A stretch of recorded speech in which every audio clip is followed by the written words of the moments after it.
So I recently reread Harry Potter and the Prisoner of Azkaban. Yes, I still have the paperback.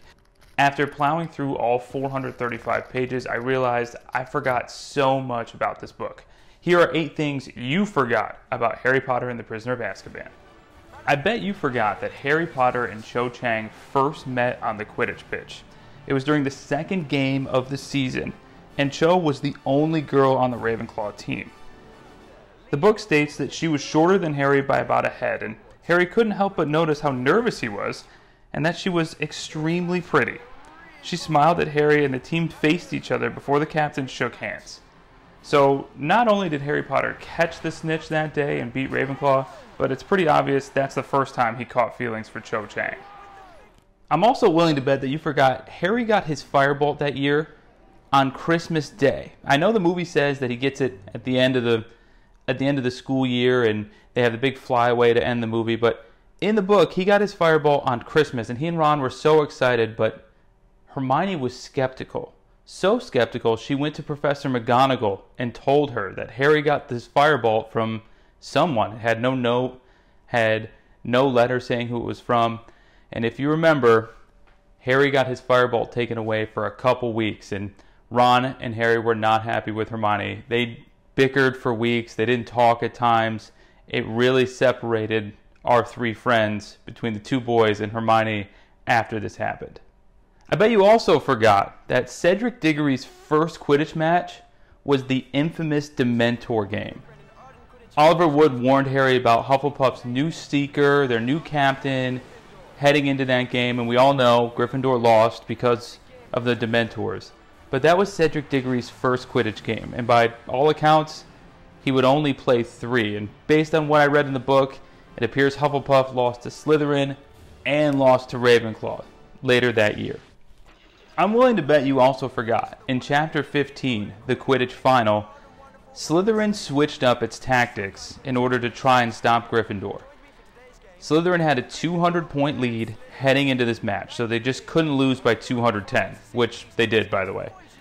But Captain Marcus Flint did something very different. He brought out different players, bigger players, more physical players, and it turned into one of the ugliest games in recent history between Slytherin and Gryffindor. There was a lot of dirty play on the Slytherin side, and the book even says that Malfoy was easily the smallest person on the team, and that, quote, the rest of the people were enormous. That game was really ugly. It was really dirty. Marcus Flint's last game as Slytherin captain, he went for a different approach, a Hail Mary to try to get Gryffindor off the game.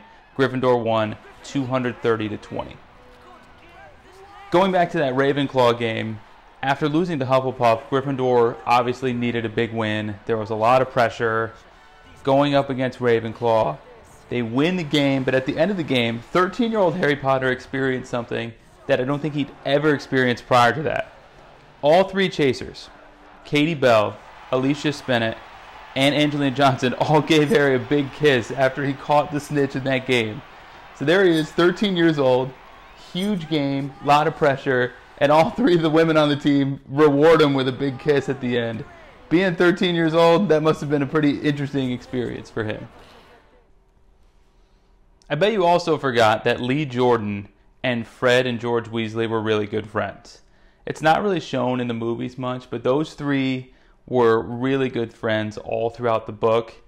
And Lee, of course, was the commentator for Quidditch matches. And after Harry got his Firebolt, Lee could not shut up about it. All Lee talked about in the game against Ravenclaw was the specs of the Firebolt, all it can do, best broom in the world, and Professor McGonagall got so annoyed, she yelled at Lee Jordan several times during this chapter and during this game of like, hey, shut up and call the match. Would have been really cool to see that in the movies just because we know Maggie Smith is an amazing actress and probably would have brought a lot of comedy but also seriousness to like, hey, call the game. Another thing you probably forgot was leading up to that Slytherin match, Oliver Wood, you know, the eternal Quidditch captain, he didn't have anything to say to his team before the biggest game of the year. They went down to the Great Hall, they went to eat, Wood didn't eat anything. They go to the locker room, he doesn't say anything. The last thing he says before they step out on the pitch is, okay, it's time, let's go. That's it. He was so nervous. It was his final match of his career. Gryffindor hadn't won in 8 years. That ever elusive Quidditch Cup for Oliver Wood. He was so nervous before the game. Or maybe he was just so locked in. I don't know. But we all know what happened. Gryffindor won 230-20. Now this channel is called Quidditch Through the Ages. Obviously, we focus on Quidditch stuff here, but we have some more facts that you may have forgot away from the Quidditch pitch. Like, for example, Sirius Black and Hermione's cat, Crookshanks, they were really good friends. Sirius was being a dog throughout the school campus. He was using that to sneak in to the school to get to Quidditch matches, and he and Crookshanks developed a really good relationship, and they were actually working together to try to catch Peter Pettigrew. At one point in the Shrieking Shack, Sirius Black says, like, oh, that cat is one of the smartest creatures I've ever seen, because they developed a really good friendship. So that's something that wasn't really talked about in the movies, but those two, really good friends. A huge black dog and a big fluffy orange cat. Another thing you probably forgot was Gryffindor Quidditch practices had to be overseen by Madam Hooch. There was a lot of fear with Sirius Black being around, so she would sit and watch practice. Well, as you can imagine, practicing at night, she dozed off every now and then. So the first time Ron got to fly the Firebolt at practice, Madam Hooch was actually passed out in the seats. This is a little fact that I found super funny, just because she is like the most Quidditch person other than Oliver Wood, but even Gryffindor practice put her to sleep. If you made it this far, thank you for watching. Please consider subscribing.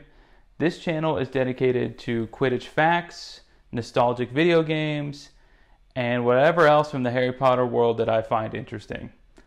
We post shorts, we post long videos, we post video game clips. Please consider subscribing. Thank you for watching.